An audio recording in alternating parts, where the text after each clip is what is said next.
चलो अब हम लोग इस क्वेश्चन को सॉल्व करने के प्रोसेस में आगे बढ़ते हैं। हमारा क्वेश्चन कहता है in the arrangement shown in figure 1.24 the mass is small m of the bar and capital M of the wedge as well as wedge angle alpha are known. हमारे पास ये पिक्चर है, इसमें ये वेज है, इसका मास m नोन है, known मतलब कांस्टेंट कह लीजिए, और ये जो बार है इसका मास स्मॉल m ये भी नोन है, मतलब ये भी कांस्टेंट है। ये एंगल अल्फा ये भी नोन है, मतलब ये भी कांस्टेंट है। अगला इंफॉर्मेशन है the masses of pulley and the thread are negligible. यहाँ देखो बार जो है एक थ्रेड के थ्रू इस वॉल से अटैच्ड है और ये थ्रेड एक पुली के ऊपर से होके जाता है। तो हमें क्या करना है, हमें पुली और थ्रेड का मास नेगलेक्ट कर देना है। अगला क्या है भाई, अगला है द फ्रिक्शन इज एब्सेंट। तो जहां जहां भी फ्रिक्शन होने का पॉसिबिलिटी है सबको आपको नेगलेक्ट करना है। तो सबसे पहले हम लोग आगे बढ़ें उससे पहले ये जान लें कि कहां कहां पे फ्रिक्शन होने का चांस है। देखो जहां जहां सरफेसेस कांटेक्ट में है और उनके बीच में रिलेटिव मोशन होने का चांस है वहीं वहीं फ्रिक्शन होता है। तो यहाँ देखिए यहाँ पे फ्रिक्शन हो सकता था, इसको हमने नेगलेक्ट कर दिया। यहाँ पर फ्रिक्शन हो सकता था, इसको हमने नेगलेक्ट कर दिया। यहाँ पुली के पास देखिए इससे जो थ्रेड पास होके जा रहा है तो यहाँ भी फ्रिक्शन हो सकता था, इसको हमने नेगलेक्ट कर दिया। ये जो पुली का एक्सल होगा यहाँ पर, यहाँ भी फ्रिक्शन हो सकता था, इसको भी हमने नेगलेक्ट कर दिया। अब आप कहोगे कि सर सॉल्यूशन में इन सब चीज़ों को तो ध्यान देने की ज़रूरत है नहीं, लेकिन अगर हमारा हैबिट हर चीज़ को प्रॉपरली देखने का है तो हम किसी भी तरह के क्वेश्चंस को आसानी से है ना कर पाएंगे। इसलिए हम हमेशा जब भी एनालाइज करते हैं तो एक एक फैक्टर को देखते हैं। चलिए यहाँ तक तो अपने पास जो भी इंफॉर्मेशन था उसको हमने समझ लिया। अगला कहता क्या है, अगला कहता है find the acceleration of ways capital M। हमको इस वेज का एक्सेलरेशन फाइंड आउट करना है। अब देखो अगर हमको कैपिटल M का एक्सेलरेशन फाइंड आउट करना है तो हमें सबसे पहले इसका इक्वेशन ऑफ मोशन लिखना चाहिए, है ना। और इक्वेशन ऑफ मोशन लिखने के लिए क्या चाहिए, इक्वेशन ऑफ मोशन लिखने के लिए हमको इस बॉडी का FBD चाहिए। तो सबसे पहले हम लोग इसका FBD बनाएंगे, ठीक। चलिए तो यहाँ हम लिखते हैं equation of motion of capital M। तो भैया इसका FBD बनाने के लिए मैंने दोबारा से इसको ऐसे बना दिया, थोड़ा सा डिफरेंट सा बना है फिगर, तो ध्यान रखिएगा इसमें। अच्छा ये बताओ इस पे बाहर से कितने फोर्सेस लग रहे हैं। इसका मास है कैपिटल M, तो एक नीचे की तरफ कैपिटल MG इतना फोर्स लगेगा जो इसका वेट होगा।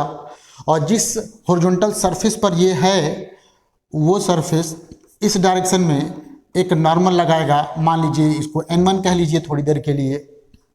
दूसरी बात जो आपका बार है यहाँ पर देखिए, बार जो है इसको इस डायरेक्शन में N2 है ना नॉर्मल फोर्स लगाएगा। और ध्यान रखिए कि ये जो N2 है इस सरफेस के परपेंडिकुलर होना चाहिए, फ्रिक्शन है नहीं। चलिए इससे बच गए हम लोग। उसके बाद यहाँ चले आओ, चूंकि आपने इस वेज और ये जो पुली है इस दोनों को मिला करके अपना सिस्टम लिया है जिसका आपको इक्वेशन लिखना है, तो आपने यहाँ पे जो टेंशन लगेगा इसको भी दिखाना है। यहाँ टेंशन हो गया और इस डायरेक्शन में ये यहाँ टेंशन हो गया। अब किसी तरह का कोई भी एक्सटर्नल फोर्स इस पे मतलब कोई फोर्स इस पे नहीं लग रहा है, ठीक है। अब सोचो, सोचने वाली बात यह है कि चूंकि हॉरिजॉन्टल डायरेक्शन में इस पर किसी तरह का कोई फोर्स नहीं लग रहा है, तो इस N2 का एक जो कंपोनेंट होगा हॉरिजॉन्टल डायरेक्शन में वो इसको एक्सेलरेशन प्रोवाइड करेगा। तो चलिए हम मान लेते हैं कि इस डायरेक्शन में इसका एक्सेलरेशन है A, है ना। और अब आप इसका इक्वेशन लिखो। तो जब आप इक्वेशन लिखोगे तो ध्यान दो, हॉरिजॉन्टल डायरेक्शन में जितने भी फोर्सेज हैं सबके कंपोनेंट को जब निकालने की कोशिश करोगे तो इसका तो कोई भी कंपोनेंट नहीं होगा, इसका कोई भी कंपोनेंट नहीं होगा, इसका कंपोनेंट होगा ऐसे। कितना होगा सोचिए, ये अल्फा है आपका, ये ऑब्वियसली अल्फा हो जाएगा, और चूंकि ये पूरा का पूरा 90 था, ये भी 90 था, तो ये 90 माइनस अल्फा हो जाएगा, है ना। तो इधर हो गया n2 साइन अल्फा। अब चले आओ इस टेंशन में, इस टेंशन का एक इधर कंपोनेंट होगा, यहाँ देखो बेटा ये अल्फा होगा, है ना, तो इधर हो गया आपका t cos अल्फा। तो बेसिकली इस डायरेक्शन में नेट जो हमारे पास फोर्स आया वो आ गया t plus n2 sine alpha, है ना, माइनस t cos अल्फा। देखो ना, t इधर की तरफ है, n2 साइन अल्फा भी इधर की तरफ है, लेकिन t cos अल्फा इधर की तरफ है। तो हमने नेट फोर्स अपने एक्सेलरेशन के डायरेक्शन में निकाल लिया, और इसको हम क्या करेंगे, इसको कैपिटल M इंटू ए से ऐसे मल्टीप्लाई कर देंगे। चलिए इसका इक्वेशन तो बन गया, लेकिन अब सवाल ये है कि हमें निकालना है कैपिटल ए, और मेरे पास यहाँ पर कैपिटल ए के अलावा दो वेरिएबल ऐसे आ गए जिनके बारे में हम कुछ नहीं जानते। उसमें से एक है टेंशन और दूसरा है ये n2। अब मुझे n2 और t को एलिमिनेट करना है। उसके लिए मेरे पास क्या चॉइस है, उसके लिए मेरे पास चॉइस एक ये है कि मैं इस बार को अपना सिस्टम मान करके उसके इक्वेशन को लिखूं, है ना। तो मैं अब देखिए यहाँ पे लिखने जा रहा हूँ इक्वेशन ऑफ मोशन ऑफ बार। अच्छा, बार का अगर आपको इक्वेशन ऑफ मोशन निकालना है तो ऑब्वियसली आप इसका भी एफबीडी निकालोगे, जैसे कि आपने इस वेज का निकाला। तो उसके लिए हम दोबारा से इसको ऐसे ड्रॉ कर दे रहे हैं। अब सोचो इस पर कितने कितने फोर्स लगेंगे। एक तो बेटा थोड़ा सा ये बना लो, ये अल्फा है, हाँ। एक तो नीचे की तरफ आपका लगेगा स्मॉल mg, एक अभी देखा आपने, है ना, n2, ये लगेगा इधर n2, एक इधर आपका टेंशन लगेगा, ये आपने देख ही लिया है, ठीक। अच्छा, अब इसमें कॉम्प्लिकेशन आ जाएगा, क्योंकि अगर मैं इसके एक्सेलेरेशन की बात करूं तो बेसिकली ये अपने वेज के ऊपर है, तो वेज का जो हॉरिजॉन्टल डायरेक्शन में एक्सेलेरेशन होगा, एक एक्सेलेरेशन इस पर वो भी लगेगा। तो भाई उसको मैं कैसे अकाउंट करूं, उसके लिए मैंने क्या किया है, उसके लिए मैंने सिर्फ इसके लिए एक रेफरेंस फ्रेम लिया है ना, और ये रेफरेंस फ्रेम है अपना वेज। ये पीछे वाले क्वेश्चन में ऐसा ही कुछ था, तो वेज अपना रेफरेंस फ्रेम हो गया। उस रेफरेंस फ्रेम में आपने ये देखा है कि अगर रेफरेंस फ्रेम हमारा नॉन इनर्शियल हो जाए तो किसी भी बॉडी पर जितने भी रियल फोर्सेज लगते हैं उसके अलावा एक शूडो फोर्स भी लगता है। तो एक शूडो फोर्स लग जाएगा इसमें, है ना, किधर की तरफ, ऑब्वियसली चूंकि मेरा फ्रेम इधर जा रहा है तो इस डायरेक्शन में एक pseudo force small m into a के बराबर लग जाएगा, ठीक। यहां तक सही है। अब ये मान लो, अब ये जरा मान लो कि ऑब्वियस सी बात है, जब ये इधर जाएगा तो ये जो लेंथ है स्ट्रिंग का वो घटेगा। अब मैं तो जानता हूं कि टोटल लेंथ स्ट्रिंग का हमेशा फिक्स रहना है, इसका मतलब कि अगर ये लेंथ घटेगा तो ये लेंथ बढ़ना चाहिए। इट मीन्स कि मेरा जो बार है वो वेज पर इस डायरेक्शन में कुछ एक्सेलरेशन एक्वायर कर लेगा। तो चलिए ये एक्सेलरेशन हो गया ना, तो ए क्या हो गया, ये हो गया एक्सेलरेशन किसका, ऑफ m, किसके रिस्पेक्ट में, विथ रिस्पेक्ट टू वेज, है ना, वेज कैपिटल M, क्योंकि आपने अपना फ्रेम बना लिया है वेज को। तो अब इधर की तरफ आपका ये हो गया एक्सेलरेशन। चलिए, क्या आप इसका इक्वेशन लिख सकते हैं? बिल्कुल लिख पाएंगे आप। तो पहला देखिए, अब हमने क्या किया है कि इसके लिए इस डायरेक्शन को x एक्सिस मान लिया है, इस डायरेक्शन को ऐसे y एक्सिस मान लिया है, और सारे फोर्सेज को x एक्सिस और y एक्सिस के अलोंग रिजॉल्व करके करस्पॉन्डिंग इक्वेशन हम लिखने वाले हैं। बहुत सिंपल सा। तो चलो एक्स एक्सिस के अलॉन्ग लिखते हैं। क्या होता है, इस फोर्स का इधर कंपोनेंट कितना हो जाएगा, वो हो जाएगा mg sin alpha. Very good. अब ये बताओ, इस n2 का कोई कंपोनेंट होगा, बिल्कुल नहीं होगा। इसका तो कंपोनेंट होगा, बिल्कुल होगा। ये अल्फा है तो ये भी देखिए अल्फा हो जाएगा, तो ये एम ए कॉस अल्फा इधर हो गया, है ना, m capital A cos alpha इधर हो गया। अब क्या बचा, अब बचा टेंशन। तो टेंशन तो अपने बॉडी के एक्सेलरेशन के अपोजिट डायरेक्शन में लग रहा है, तो मैं माइनस टी कर दूं, and that must be equal to small m into small a. एक हो गया एक्स एक्सिस के अलोंग इक्वेशन, तो इसको आप इक्वेशन नंबर 2 बोल दो। बहुत मजेदार है ये। अच्छा, अब देखो, हमने आपको पहले भी कहा था कि जब भी आप कोई फ्रेम चुने तो अपने आप को ही उस फ्रेम में बिठा करके ऑब्जर्वर के रूप में ट्रीट करो, है ना।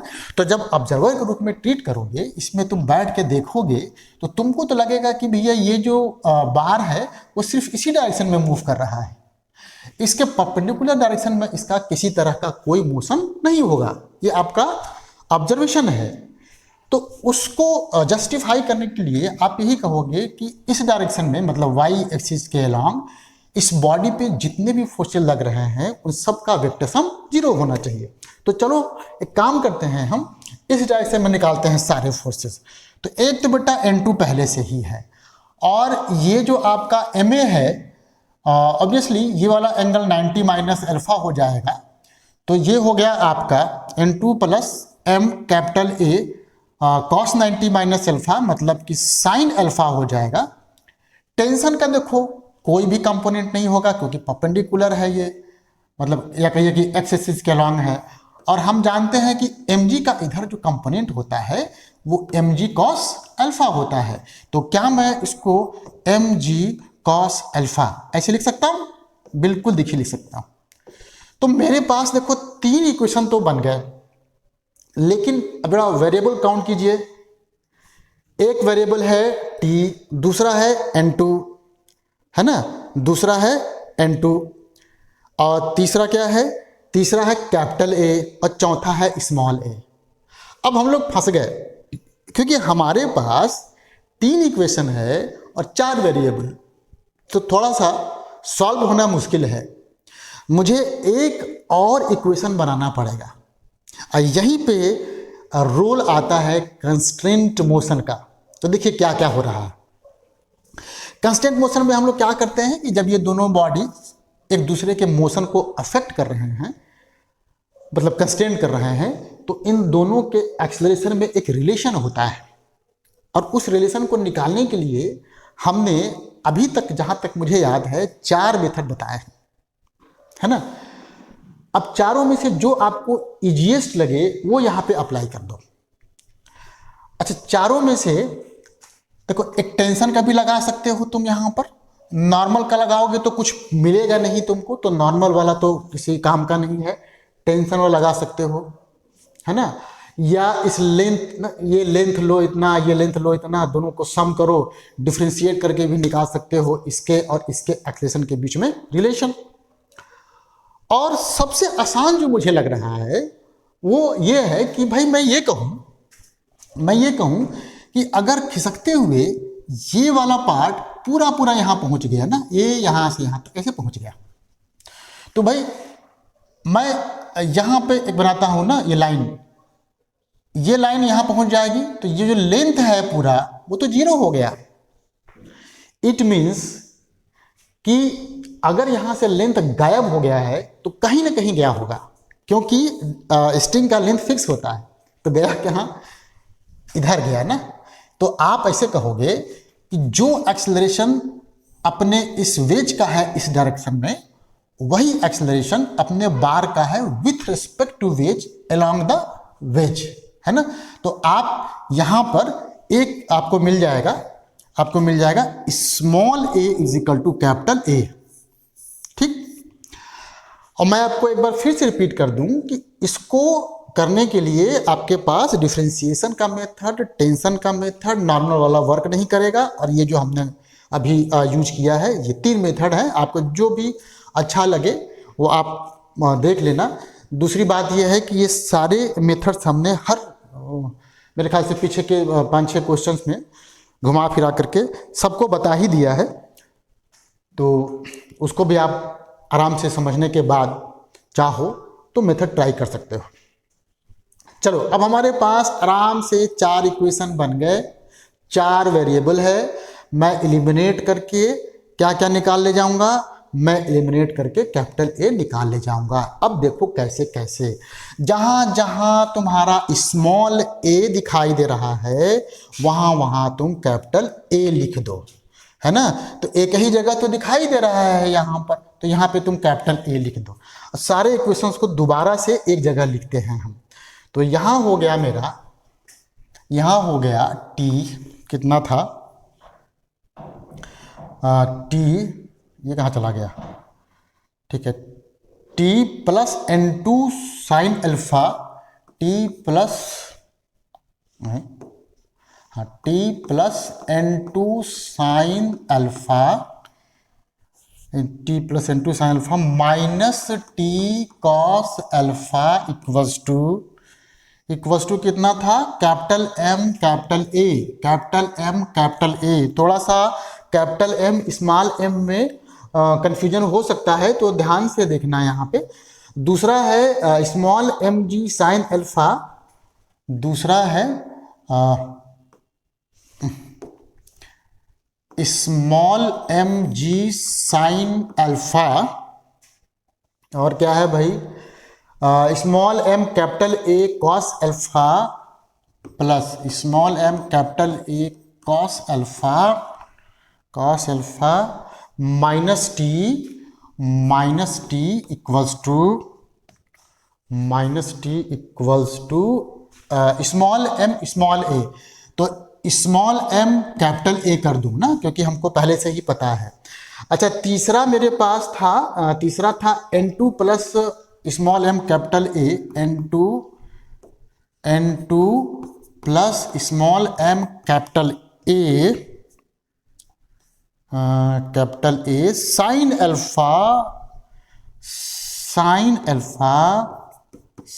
अल्फा इक्वल्स टू, बहुत घटिया काम है यार, small m g cos alpha. चलो, small m g cos alpha. अब बताओ क्या क्या करोगे तुम अब t को एलिमिनेट करने की कोशिश करोगे, है ना, और n2 को एलिमिनेट करने की कोशिश करोगे। तो मैं तो ये कहता हूं कि यहां से निकालो n2 और यहां पे रख दो, तो n2 तुम्हारा एलिमिनेट हो जाएगा। चलो रख देता हूं मैं। तो यहां से मेरा n2 जो आया वो आ गया m g cos alpha minus small m a sine alpha, और जब यहां रखते हैं तो मेरा कितना आएगा, यहां जरा देखिए। अच्छा, इसको तुम कॉमन ले लो थोड़ा सा, टी कॉमन लिया, 1 माइनस कॉस अल्फा आ गया प्लस n2 साइन अल्फा। तो n2 साइन अल्फा जब करोगे तो ये तुम्हारा हो जाएगा m g cos alpha minus small m capital A sine alpha into sine alpha equals to capital M A, है ना। इतना हो गया। अब मेरे पास देखिए ये वाला एक बन गया और एक ये बन गया। मैं इसका नाम दे देता हूँ, चलिए ए कह देता हूँ, ए मत कहिए, पी कहिए, और इसको क्यू कहिए। अब पी और क्यू के मदद से आपको टी को एलिमिनेट करना है, तो क्या करोगे, 1 माइनस कॉस अल्फा से इसको मल्टीप्लाई कर दो और चुपचाप से ऐड कर दो।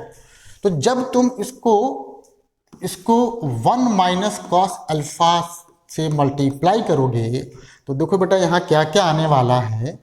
ये तुम्हारा आने वाला है m g sine alpha 1 minus cos alpha, अच्छा जी, plus small m capital A cos alpha bracket में 1 minus cos alpha minus T 1 minus cos alpha equals to small m capital A 1 minus cos alpha.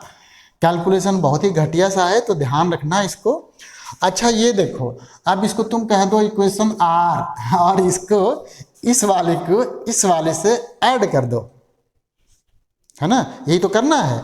तो जब हम add करेंगे, देखिए जब इसको हम ऐड करेंगे तो टी तो कट जाएगा मेरे पास, ये टी कट जाएगा, और अब मेरे पास कैपिटल ए बचा है, और बाकी जितनी भी चीज़ें हैं वो सब नोन है।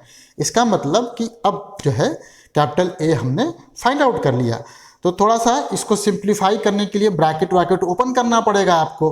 तो चलिए हम ब्रैकेट ओपन करते हैं। यहाँ होता है मेरा small m g sine alpha cos alpha. अरे भैया बहुत खतरनाक है ये तो मैं पहले करूँ small m g sine alpha cos alpha. ठीक ठीक ठीक, small m g sine alpha cos alpha, और minus small m capital A sine square alpha, minus small m capital A sine square alpha. बहुत अच्छा। उसके बाद क्या है, उसके बाद है अपने पास capital M capital A equals to capital M capital A.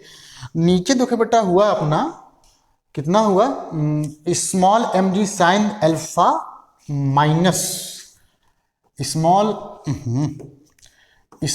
M g sine alpha minus small m g sine alpha cos alpha, sine alpha cos alpha, और small m capital A cos alpha plus small m capital A cos alpha minus small m capital A cos square alpha, minus small m capital A cos square alpha, है ना, equals to उस side हो जाएगा आपका M A, इधर हो जाएगा आपका एम ए। देखना कैपिटल है कि स्मॉल है, स्मॉल एम है, हाँ, स्मॉल एम ए माइनस